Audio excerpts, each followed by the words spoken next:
De certeza que já ouviste falar da guerra na Síria. De certeza que já ouviste falar do Estado Islâmico. De certeza que já ouviste falar da intervenção das grandes potências nesta guerra contra o terrorismo. Mas não deves ter ouvido falar do povo que combateu o Estado Islâmico no terreno, em prol da paz e da harmonia.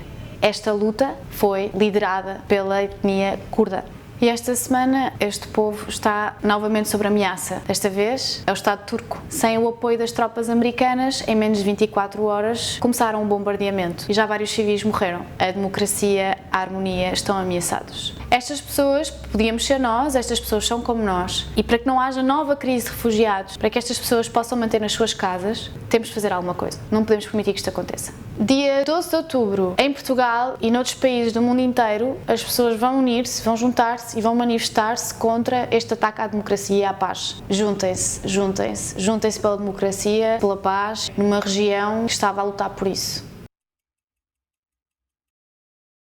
Olá, meu nome é Catarina, eu sou médica infecciologista. Tive o privilégio de integrar uma equipa médica no campo de refugiados no Nordeste sírio, também denominado Rojava, em curdo. Rojava é Nordeste em curdo. Este é o mapa da Síria. A verde está a região de Rojava.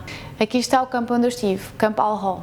Tinha já uma ideia que uma frente curda, tanto iraquiana como síria, extremamente importante no combate a estes terroristas. Inicialmente, confesso que tive algum receio, porque sabia que ia contactar com muitas famílias Daesh. Daesh é Estado Islâmico em árabe. Em março, perderam um dos grandes territórios que ainda tinham sob o seu domínio, por causa das tropas curdas, que são curdos, árabes, assírios. Nesta última grande batalha de Baghouz, em março, resultou no aprisionamento de vários soldados Daesh e as famílias, muitas crianças, muitas mulheres, acabaram por fugir para este campo de refugiados. O campo, neste momento, tem mais de 70 mil pessoas, 90% são de género feminino e mais de 60% são crianças com menos de 12 anos. Quando fui trabalhar para lá, nós trabalhámos em parceria com o Crescente Vermelho Curdo. Tive o privilégio de contactar com esta população síria, que foi a população mais hospitaleira, mais genuína, mais dedicada e incrível que eu conheci na minha vida. Vi os enfermeiros e os paramédicos a tratarem estes familiares de Daesh bem, apesar de terem perdido muitos familiares e muitos amigos nas mãos destes terroristas, e vi como as tratavam bem, mesmo dentro lá do campo de refugiados. Muitas querem fugir daquele endoctrinamento e não conseguem, porque infelizmente ainda há muitas fundamentalistas dentro do campo. E é um perigo mesmo para os militares que lá estão a guardar este campo de refugiados. Logo na minha primeira semana lá, não conseguimos entrar no campo, ficámos à porta porque houve um esfaqueamento por parte de uma destas mulheres a um dos militares, e ainda assim no restante mês e meio que eu lá estive não vi nunca nenhum deles, mulheres e homens militares, a maltratar nenhuma criança, nenhuma mulher. A começar com estes exemplos percebi o quão harmonioso é este povo. Na aldeia onde nós dormíamos tinha cristãos, muçulmanos, várias etnias juntas, que sempre nos trataram também a maior hospitalidade e carinho e amizade. A experiência que eu tive com este povo foi uma experiência fantástica. Tivemos o privilégio de ir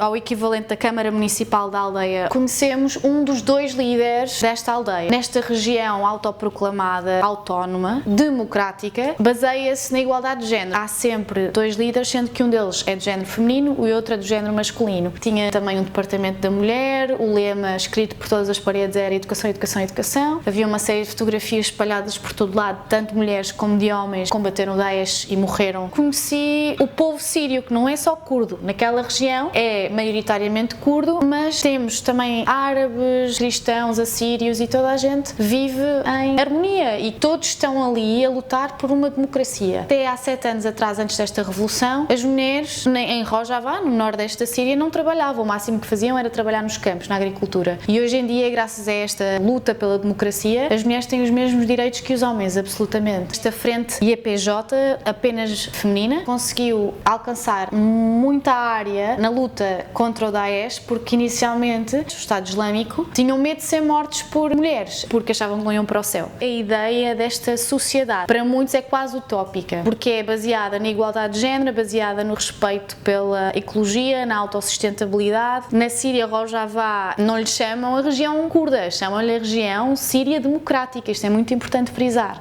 Está a ser ameaçado. Esteve durante muito tempo pela presença do Estado Islâmico, esteve ameaçado, ainda se mantém ameaçado pelo regime ditatorial ditatorial do Bashar al-Assad, agora a invasão pela Turquia. Começou o bombardeamento. Se não o frenarmos, se não fizermos algo por isso, vamos perder uma região democrática, um foco de luz na humanidade pela humanidade, um povo que efetivamente é harmonioso.